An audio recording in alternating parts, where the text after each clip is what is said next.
다음은 코로나19 관련 소식입니다. 지난 주말 새 국내 신규 확진자 수가 100명이 넘었습니다. 하지만 수도권 주민들의 외출 활동은 다시 활발해진 것으로 나타났는데요. 방역당국은 고위험 시설을 늘리는 등 방역을 더욱 강화하기로 했습니다. 취재기자와 자세히 짚어보겠습니다. 강산 기자 나왔습니다. 강 기자, 이 주말 새 확진자가 100명 넘게 늘었죠? 그렇습니다. 어제 오전 0시 기준 국내 확진자는 48명 늘었는데 이 40명이 지역 감염 사례입니다. 토요일에는 67명의 신규 확진자가 나오면서 약 23일 만에 가장 많이 늘었는데요. 서울과 대전의 방문 판매 업체 등을 통해 시작된 이 집단 감염이 N차 감염을 일으키며 무차별로 확산하는 모습입니다.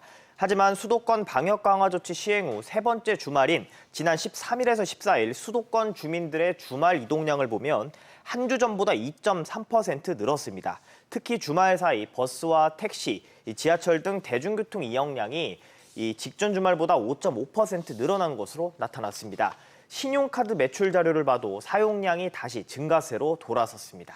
네, 대부분의 지표가 활동 재증가를 시사하고 있는데 네. 지금 상황에 대해서 방역 당국의 분석은 좀 어떻습니까? 주말 방역 당국의 브리핑에서는 상황이 매우 엄중하다면서 이 코로나19로부터 완전히 안전한 것은 없기 때문에 이 경각심을 가져달라고 이렇게 당부했습니다. 특히 대전 지역의 환자 발생 추이를 보고서 이 전국적인 추후 확산 위험성이 크다고 경고했는데요.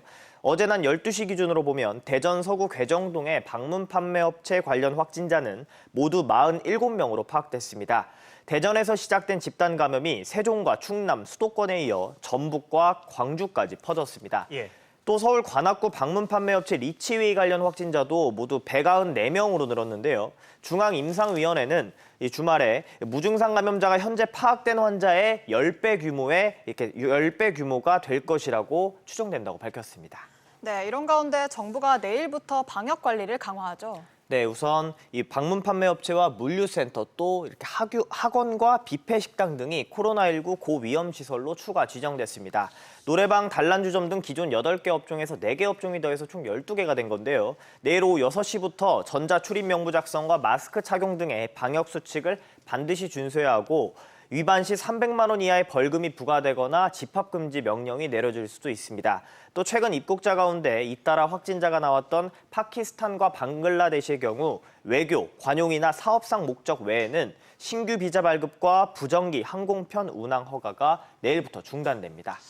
네, 강 기자 이야기 잘 들었습니다.